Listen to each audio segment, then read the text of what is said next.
Di print satu. Di print.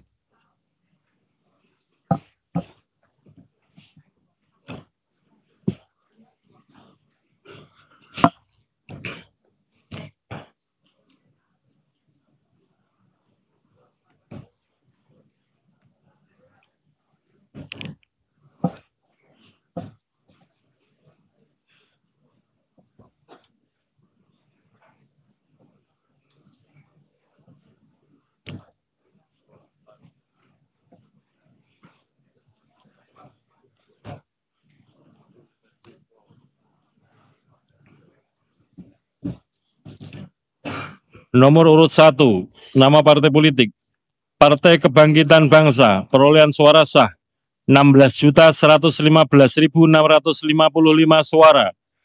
2. Partai Gerakan Indonesia Raya, perolehan suara sah 20.071.708 suara. 3. Partai PDI Perjuangan, perolehan suara sah 25.387.279 suara. 4. Partai Golkar, perolehan suara sah 23.208.654. 5. Partai Nasdem, perolehan suara sah 14.660.516 suara. 6. Partai Buruh, perolehan suara sah 972.910 suara. 7. Partai Gelombang Rakyat Indonesia, perolehan suara sah 1.281.991 suara. 8. Partai Keadilan Sejahtera, perolehan suara sah 12.781.353 suara. 9. Partai Kebangkitan Nusantara, perolehan suara sah 326.800 suara. 10. Partai Hati Nurani Rakyat, perolehan suara sah 1.094.588 suara. 11. Partai Garda Republik Indonesia, perolehan suara sah 406.883 suara. 12. Partai Amanat Nasional, perolehan suara sah 10.984.003 suara. 13. Partai Bulan Bintang, 484.486 suara. 14. Partai Demokrat, perolehan suara sah 11.283.160 suara. 15. Partai Solidaritas Indonesia, perolehan suara sah 4.260.169 suara. 16. Partai Perindo, perolehan suara sah 1.955.154 suara. 17. Partai Persatuan Pembangunan, perolehan suara sah 5.878.777 suara. 24. Partai Umat, perolehan suara sah 642.545 suara. Sebagaimana tercantum dalam lampiran 2, keputusan yang merupakan bagian tidak terpisahkan dari keputusan ini. B. Perolehan suara sah dan peringkat suara sah calon anggota Dewan Perwakilan Rakyat setiap partai politik peserta pemilihan umum tahun 2024 pada setiap daerah pemilihan, sebagaimana tercantum dalam lampiran 3, keputusan yang merupakan bagian tidak terpisahkan dari keputusan ini.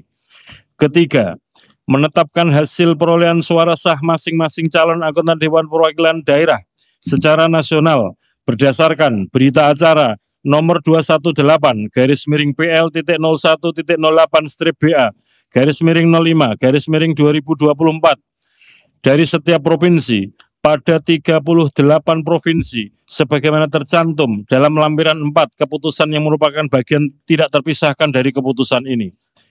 Keempat, menetapkan hasil pemilihan umum anggota Dewan Perwakilan Rakyat daerah provinsi secara nasional dalam pemilihan umum tahun 2024 pada 301 daerah pemilihan di 38 provinsi berdasarkan hasil rapat pleno rekapitulasi penghitungan perolehan suara tingkat provinsi yang telah ditetapkan dengan keputusan Komisi Pemilihan Umum Provinsi tentang penetapan hasil pemilihan umum anggota Dewan Perwakilan Rakyat Daerah Provinsi tahun 2024 sebagaimana tercantum dalam lampiran 5, keputusan yang merupakan bagian tidak terpisahkan dari keputusan ini. Kelima, menetapkan hasil pemilihan umum anggota Dewan Perwakilan Rakyat Daerah Kabupaten Kota secara nasional dalam pemilihan umum tahun 2024 pada 2.325 daerah pemilihan di 508 kabupaten kota berdasarkan hasil rapat pleno rekapitulasi penghitungan perolehan suara tingkat kabupaten kota yang telah ditetapkan dengan keputusan Komisi Pemilihan Umum Kabupaten Kota tentang penetapan hasil pemilihan umum anggota Dewan Perwakilan Rakyat Daerah Kabupaten Kota tahun 2024 sebagaimana tercantum dalam lampiran 6 keputusan yang merupakan bagian tidak terpisahkan dari keputusan ini. Keenam, hasil pemilihan umum secara nasional sebagaimana dimaksud dalam diktum ke-1 sampai dengan diktum ke-5 ditetapkan pada hari Rabu tanggal 20 bulan Maret tahun 2024 pukul 22.18.19 WIB.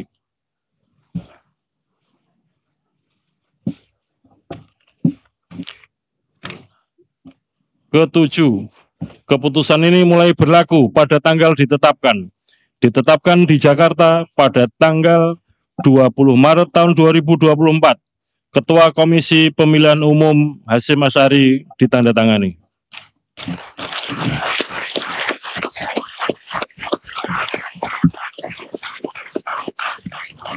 Demikian tadi pembacaan keputusan Komisi Pemilihan Umum nomor 360 tahun 2024 tentang penetapan hasil pemilu secara nasional. Alhamdulillahirrahmanirrahim. Bapak Ibu yang kami hormati, pada kesempatan ini kami mewakili Komisi Pemilihan Umum ingin mengucapkan terima kasih yang pertama kepada Presiden Republik Indonesia, kepada Dewan Perwakilan Rakyat, kepada pimpinan kementerian, pada pemerintahan, pada lembaga-lembaga penegakan hukum, kepada partai politik peserta pemilu, kepada pasangan calon presiden dan wakil presiden peserta pemilu presiden wakil presiden, kepada peserta pemilu DPD di seluruh provinsi di Indonesia, kepada rekan sejawat penyelenggara pemilu, Badan Pengawas Pemilu, kepada Dewan Kehormatan Penyelenggara Pemilu, kepada jajaran penyelenggara pemilu di tingkat provinsi, kabupaten kota, kecamatan, desa, kelurahan, dan di tingkat TPS, baik di jajaran KPU maupun di jajaran Bawaslu, dan juga para petugas pemutakhiran daftar pemilih, baik di dalam maupun luar negeri, dan juga teman-teman penyelenggara pemilu di luar negeri. Kami ucapkan terima kasih atas kerja keras, kerjasama kita dalam menyelenggarakan pemilu tahun 2024 ini. Demikian juga kepada peserta pemilu, kami ucapkan terima kasih atas kerjasama kita, dan tentu saja kami mohon maaf sekiranya ada layanan-layanan, ada tutur kata, ada tindakan yang kurang berkenan selama kita dalam menyelenggarakan pemilu 2024 ini. Kepada seluruh rakyat Indonesia, para pemilih, kami ucapkan terima kasih atas partisipasi mulai dari awal kegiatan pemilu 2024 ini, dan juga partisipasi kehadiran pada hari pemungutan suara Rabu 14 Februari 2024 dengan memberikan suara kepada pasangan calon pilihan-pilihan rakyat dan juga kepada partai politik, calon-calon anggota DPR RI, DPRD Provinsi, DPRD Kabupaten Kota di tingkat nasional, di tingkat provinsi dan kabupaten kota. Demikian juga yang telah memberikan suara kepada calon-calon anggota DPD, perwakilan DPD di masing-masing provinsi. Dengan demikian, harapan rakyat kepada para pemimpin dan kepada para wakil yang telah diberikan mandat melalui suara-suara akan kita jaga bersama-sama dalam kurun waktu 5 tahun ke depan. Sekali lagi kami mengucapkan terima kasih atas segala dukungan, partisipasi, kerjasama Bapak Ibu saudara sekalian, dan tidak lupa teman-teman jurnalis yang setia meliput kegiatan pemilu.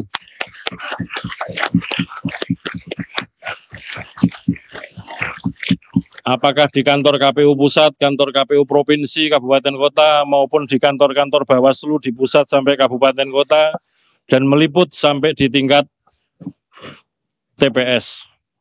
Kita semua sudah berikhtiar sekuat tenaga, semaksimal mungkin untuk melayani pemilih, untuk melayani peserta pemilu. Termasuk kami juga berusaha untuk setransparan mungkin, sejujur mungkin, dan bertanggung jawab sebaik mungkin dalam penyelenggaraan pemilu ini. Mungkin akan menjadi catatan sejarah sepanjang sejarah penyelenggaraan pemilu yang pernah kita laksanakan. Baru pada tahun 2024 ini rekapitulasi di tingkat kabupaten kota, di tingkat provinsi, dan di tingkat pusat disiarkan live streaming. Semuanya bisa menyaksikan bagaimana suara itu dihitung, direkapitulasi mulai dari tingkat TPS, kecamatan, kabupaten kota, provinsi, dan di tingkat pusat.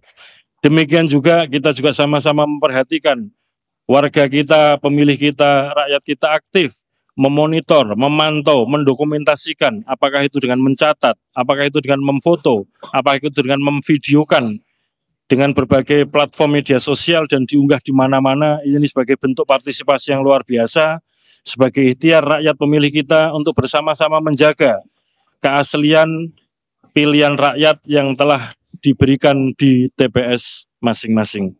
Dengan demikian, maka kegiatan pemilu dalam rangka sampai dengan penetapan hasil dalam arti perolehan suara sudah selesai.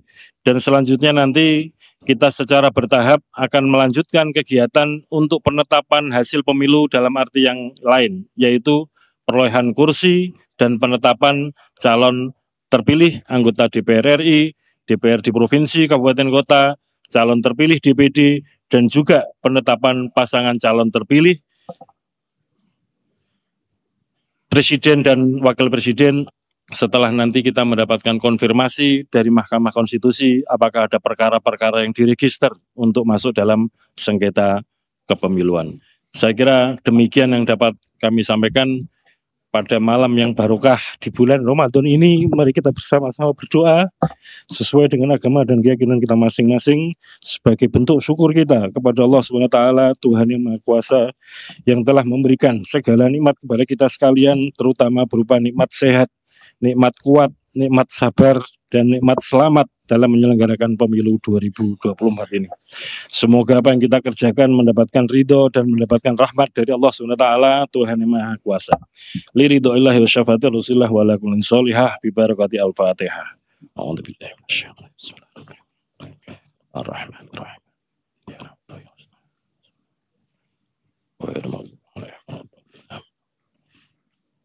Berdoa selesai. Dengan demikian rapat pleno terbuka dengan agenda penetapan hasil pemilihan umum tahun 2024 tingkat nasional dinyatakan selesai dan ditutup. Assalamualaikum warahmatullahi wabarakatuh.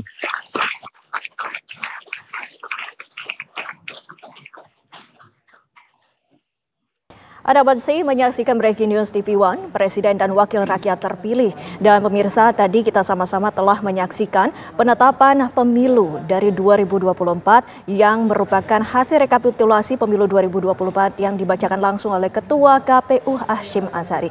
Bersama kami sudah ada narasumber-narasumber yang akan membahas bagaimana hasil penetapan pemilu pada tahun ini. Sudah bersama kami di kanan saya sudah ada Bapak Pangi Caniago selaku Direktur Eksekutif Foxpol Center Research and Consulting, dan di sebelah kiri saya sudah ada Margarito Kamis. Selamat malam. Malam Mbak Windy, malam Bang. Selamat malam Bang Ipang, selamat malam Bang Margarito. Ini kita sama-sama sudah mendengarkan tadi pembacaan dari hasil rekapitulasi pemilu 2024. Bang Margarito terlebih dahulu, bagaimana tanggapannya? Iya, ini kegiatan yang mau tidak mau harus dilakukan, ini imperatif untuk dilakukan. Dan karena kenapa malam ini harus selesai, oleh karena undang-undang memerintahkan 35 hari setelah pencoblosan penetapan hasil pemilu harus selesai. Jadi dan alhamdulillah malam ini tidak ada apa-apa dan perintah itu ditunaikan gitu ya. Itu berarti satu tahap sebenarnya pemilu selesai. Persis seperti tadi Hasyim bilang, kita masih menunggu konfirmasi lagi dari Mahkamah Konstitusi karena undang-undang memungkinkan memberikan hak kepada siapapun, kepada para peserta pemilu, baik pilpres maupun pileg, yang merasa dirugikan dalam perolehan suara mereka. Ada yang merasa dirugikan dengan penetapan perolehan suara mereka oleh KPU, itu berhak membawa mempresentasikan masalah itu ke Mahkamah Konstitusi, dan Mahkamah Konstitusi tentu saja akan memeriksa dan memutusnya, dan oleh karena itu finalnya itu memang pada saat Mahkamah Konstitusi memutuskan perselisihan itu dengan catatan kalau mereka membawanya ke Mahkamah Konstitusi. Kalau mereka tidak membawa ke Mahkamah Konstitusi, mah udah selesai. Malam ini juga selesai. Gitu ya, apalagi pilpres gitu ya. Kalau sampai tidak ada yang dibawa ke Mahkamah Konstitusi, dipersesikan hasilnya di Mahkamah Konstitusi besok, lusa dan seterusnya, maka selesai masalah pilpres pada malam ini, segera setelah putusan ini. Lalu Bang Ipang, ini melihat dari hasil quick count dan juga hasil rekapitulasi dari KPU ini bagaimana pengamatannya dan apakah ada perbandingannya seperti apa? Ya, sebetulnya kalau dalam temuannya Voxpol ya, quick count kemarin Pilpres maupun Pileg tidak ada jauh, masih valid ya, masih mendekati hasilnya real count dengan quick count, masih dalam rentang margin of error. Misalnya tadi ada Pak Prabowo 96 juta ya, 58% real count, quick count kita 57%. Terus kemudian Anies 40 juta, real count-nya 24%, quick count kita 26%. Kemudian Ganjar 27 juta, 17 real count, 17 juga quick count tadi kalau salah, lebih kurang ya.